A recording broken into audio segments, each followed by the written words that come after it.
Are you aware that of all of the murders that were committed in 2014, less than 2.76% of them were actually committed using an assault rifle?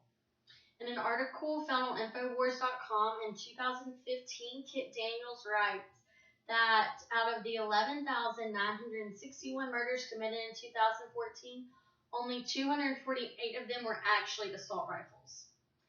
Hi, my name is Madeline Kent, and today I'm going to tell you why, as U.S. citizens, we should keep our right to bear arms.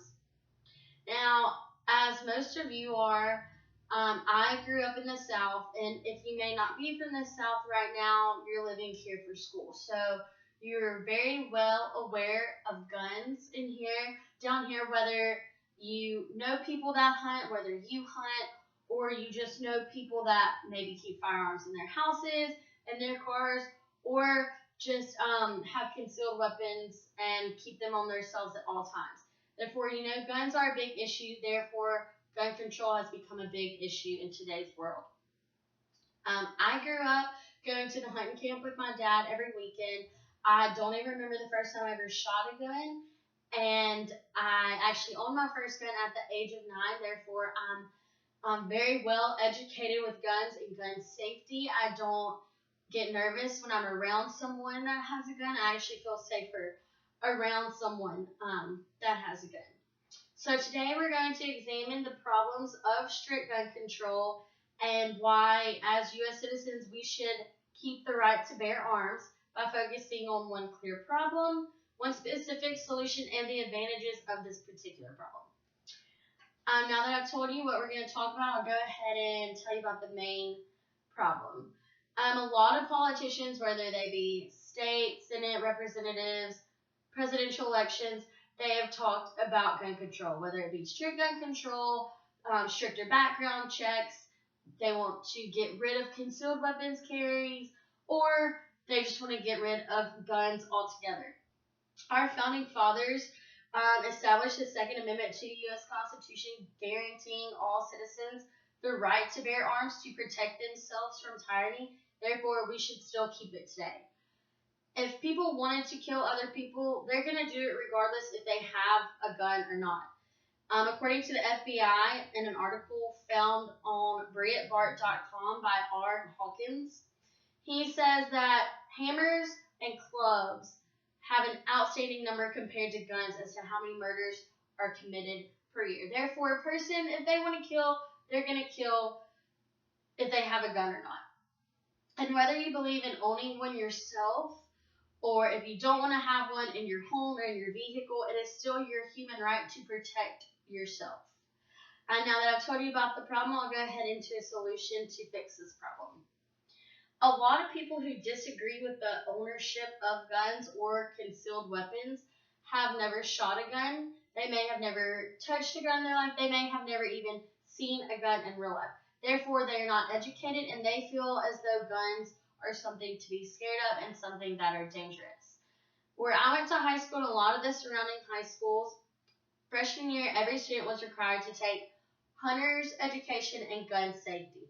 It was a 6-week-long course where we learned everything there was to know about gun laws, gun safety, and at the end of the course, everyone had to go and shoot a gun. Now, this made a lot of people feel a lot more safer about guns, and this way in the future, if there ever needs to be them protecting themselves, they have a way to. They know how to use a gun in order to protect themselves. On an article found on abcnews.com written by Claire Moore in 2015, a lot of schools around the country have implemented a program called Eddie's Eagles. It is geared towards kids ages or grades kindergarten through 6th grade, and it is a program that teaches students if you see a gun, stop, don't touch it, go tell an adult. And this has reached over 13 million students since it's been founded in 1988. Now, a lot of people use the saying that guns kill people. I do not believe in that. I believe that people kill people. So the more educated someone is, the more they're going to believe with this statement. Now that I've told you a solution, we can imagine a world without gun control. With strict gun control, I'm sorry. If there were candidates put into office who believe that all guns should be taken, this is not going to keep criminals from having guns. Therefore, law-abiding citizens will be attacked by a criminal who illegally possesses a gun. Now, according to an article on gunfacts.com, 2.1 million crimes have been prevented in the last year because an armed victim was confronted by a criminal. They did not kill the criminal. They just prevented them from robbing them, attacking them, harming them in any kind of way. According to an article on WashingtonPost.com by Eugene Vaughel, in 2015, he listed 8 recent incidents where mass shooting has been prevented by someone with a concealed weapon.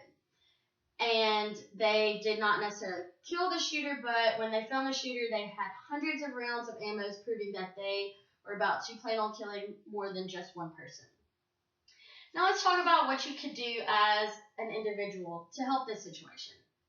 So today we've examined the problems of strict gun control and reasons why U.S. citizens should keep the right to bear arms by focusing on the problem, a solution, and the advantages of the solution. Now, I encourage each one of you to be educated on guns, whether it's gun safety, whether it's the laws in the state you live in now or a state you may move to later. This way you feel more comfortable and safe instead of scared of guns. I'm actually taking a self-defense class this summer and getting my concealed weapons permit. If you want to go that far, have at it. And like I've said in my previous debate speech, the Bible says that if you do not own a sword, sell your clock and buy one. Luke 22:36. Thank you.